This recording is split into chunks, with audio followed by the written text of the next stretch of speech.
వాలంటీర్ల వల్లనే ఓడిపోయామని వైసీపీ వాళ్ళు ప్రకటనలు చేస్తున్నారు. ఈ విషయాన్ని తాము జగన్కే చెప్పామని వారంటున్నారు.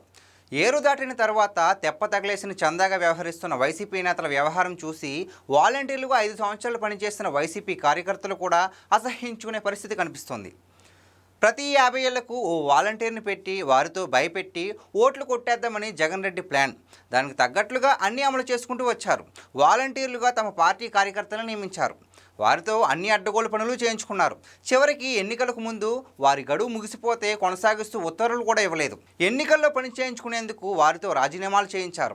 ఇతర పార్టీల నేతలపై కేసులు పెట్టించారు. వాలంటీర్లతో ఎన్ని ఘోరాలు చేయించాలో అన్నీ చేయించారు. తీరా ఎన్నికల్లో ఓడిపోయాం, వాలంటీర్ల వల్లనే ఓడిపోయామన్న ప్రచారాన్ని ఉధృతం చేశారు. వారిని నెత్తిన పెట్టుకుని కార్యకర్తలు నిర్లక్ష్యం చేయడం వల్లనే పెద్ద ముప్పు వచ్చిందంటున్నారు. ఇప్పుడు కేసులు కార్యకర్తలపై పెడుతున్నారు కానీ వాలంటీర్లపై కాదని నరసరావుపేట మాజీ ఎమ్మెల్యే గోపిరెడ్డి లాంటి వాళ్ళు అంటున్నారు. కానీ 5,000 జీతం కోసం 5 సంవత్సరాల పాటు తమ జీవితాన్ని త్యాగం చేసిన వాలంటీర్లపై సానుభూతి చూపించడం లేదు. యువత జీవితాలను నాశనం చేయడమే కాకుండా ఇప్పుడు వారిపై నిందలేస్తున్నారు. వాడుకుని వదిలేసే వైసీపీ నైజం మరోసారి బయటపడింది. ఇప్పుడు ఆ వాలంటీర్లు ఎటు కాకుండా పోయారు. వారి జీవితంలో 5 సంవత్సరాలు విలువైన సమయాన్ని కోల్పోయారు.